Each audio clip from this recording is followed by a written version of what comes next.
నిర్మల్ జిల్లాలో మంత్రి జూపల్లి కృష్ణారావు పర్యటించారు. కడెం ప్రాజెక్టు, శ్రీరామ్ సాగర్ జలాశయాన్ని ఇరిగేషన్ అధికారులతో కలిసి పరిశీలించారు.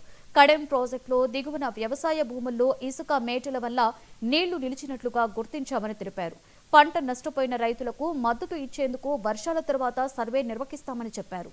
గత ప్రభుత్వం రాష్ట్రాన్ని అప్పుల కుప్పగా మార్చిందని, నెలకు 6,500 కోట్లు అప్పులు చెల్లిస్తున్నామని పేర్కొన్నారు.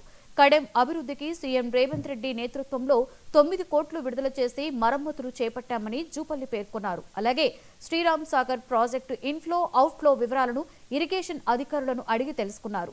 ఎగువన కురుస్తున్న భారీ వర్షాల వల్ల ప్రాజెక్టులోకి వరద నీరు వచ్చి చేరుతుందని, ప్రస్తుతానికి ఆందోళన చెందవలసిన అవసరం లేదని చెప్పారు.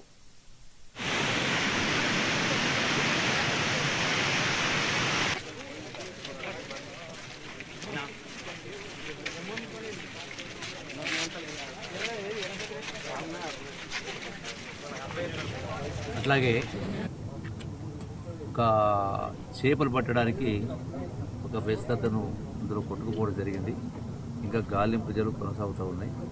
సో ఆ కుటుంబానికి ఏదైనా జరగరాని జరిగితే సో డెఫినెట్గా ఆ కుటుంబాన్ని కూడా ఆదుకునేట్టు కార్యక్రమం చేయడం జరుగుతుంది.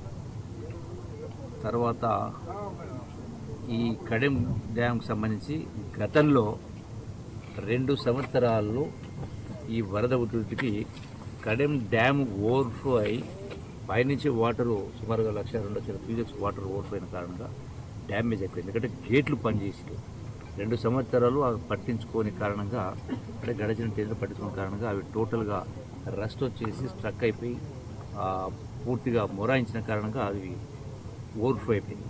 సో వాటికి 9 కోట్ల రూపాయలు మన ప్రభుత్వం వచ్చిన తర్వాత గౌరవ ముఖ్యమంత్రి రేవంత్ రెడ్డి గారి ఆధ్వర్యంలో ఆ అమౌంట్ శాంక్షన్ చేయించి జిల్లా యంత్రాంగము, గౌరవ శాసనసభ్యులతో కలిసి రెస్టోర్ చేసి ఆ గేట్లన్నీ కూడా పనిచేస్తూ ఉన్నప్పుడు సక్సెస్ఫుల్గా, ఎందుకంటే ఆ బాధ లేకుండా పోయింది.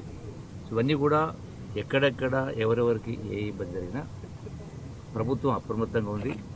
ఇప్పటికే సమీక్ష నిర్వహించడం జరిగింది. యంత్రాంగం కూడా అప్రమత్తంగా ఉంది.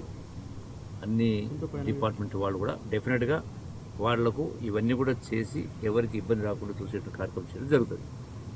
రెండవది టూరిజం సంబంధించి కూడా కడెం డ్యామ్లో ఇక్కడ మంచి ఆహ్లాదకరమైన వాతావరణం ఉంది కాబట్టి ఇక్కడ కూడా ఈ వరద ఉధృతి తగ్గిన తర్వాత ఇక్కడ కూడా బోట్ ఏర్పాటు చేసే కార్యక్రమం జరుగుతుంది. సో దాని ద్వారా కొంత ఉపాధి అవకాశం